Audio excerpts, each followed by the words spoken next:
Do not be conformed to the patterns of this world, but be ye transformed by the renewing of your mind. These are the words of Paul to the people of Rome and also to us today.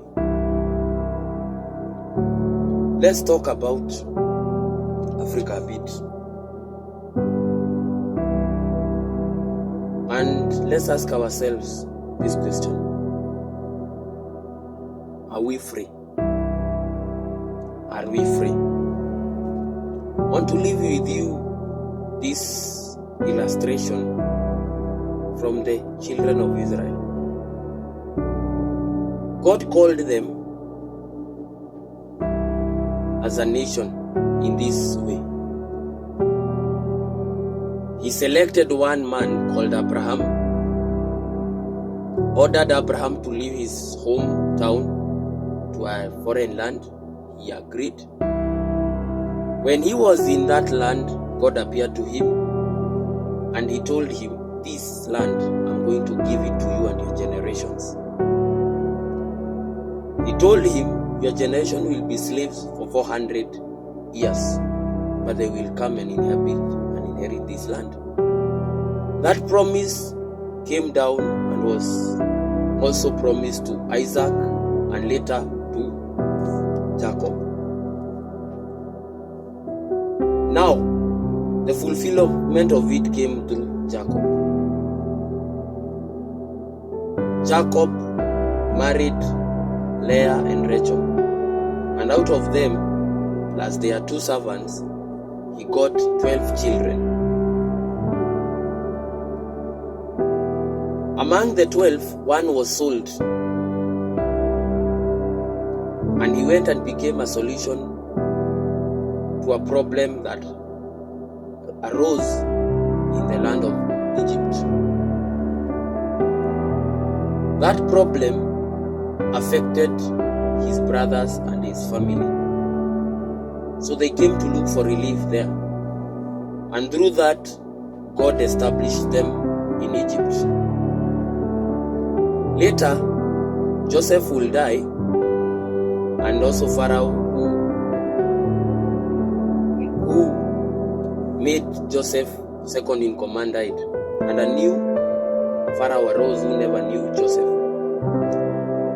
The increase of the children of Israel was a threat to them. So this new Pharaoh decided to make them slaves. And for 430 years, they were slaves. Later on, God will send Moses to be their deliverer. And so, Moses started the process of delivering them from Egypt, and they found themselves in the wilderness.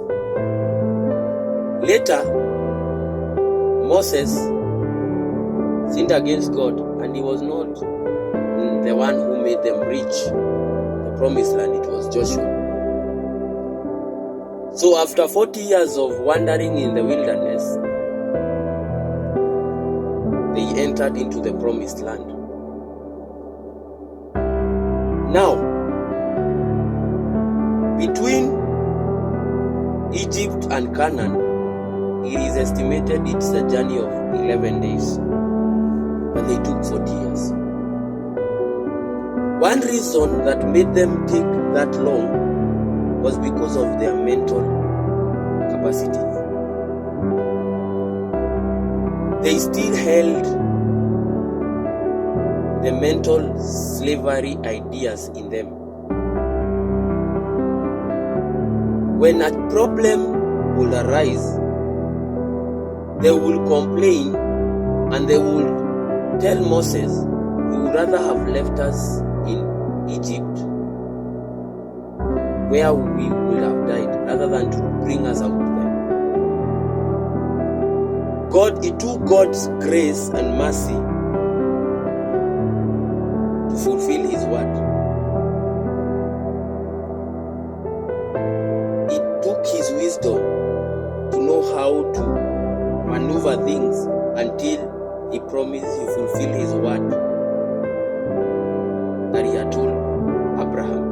remember, God has placed his word above his name. So, for 40 good years, he killed everyone who came from Egypt, apart from two, Caleb and Joshua. Why will God save the two? They had a different spirit. They were unique. They did not put the slavery ideology in them. They did not put the slavery land in them. When they went to spy, the rest brought a negative report, but the two came with a positive report. For sure, what they have said is right. But we can conquer. We can inherit that land when God is with us. Now, Africa was colonized. Our forefathers fought for our independence, but we are still not free.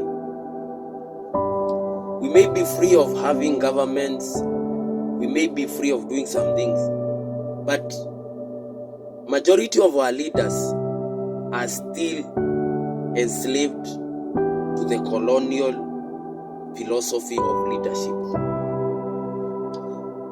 Whether we bring the new systems, democracy to some countries, majority of our leaders, because they are still enslaved with the colonial leadership, they are still pushing their agendas in a democratic country by force. And so, we still don't have the Africa we want. But we, young people, are the people to bring that change. And that means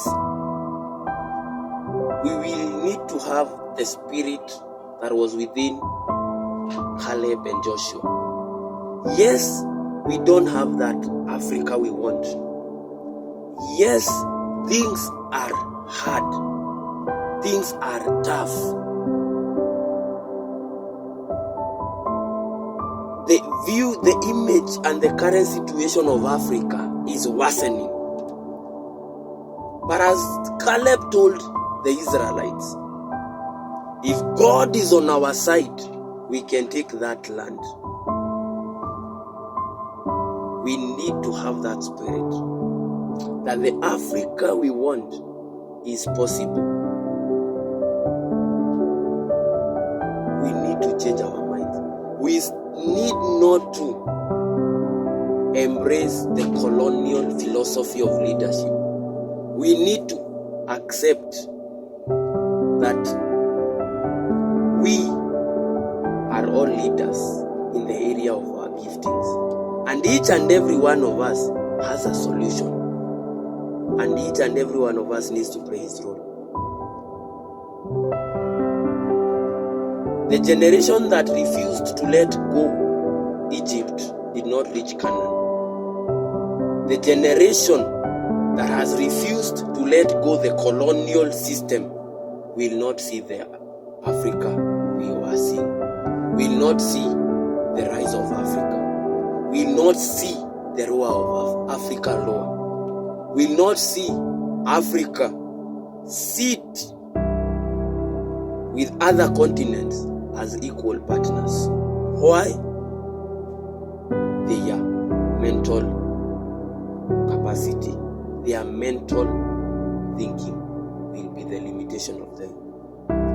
And so, we young people, we need not to just go for the sake of going. We need to reason. We need to examine our actions. We need to examine the laws we are using. We need to examine that flow. Because if we do not, we will still remain in the state we are in of being independent but not free. But God will not relent. He will look for a generation to bring that change. May it be that we are the generation that will bring that change. May it be that we will rise above the colonial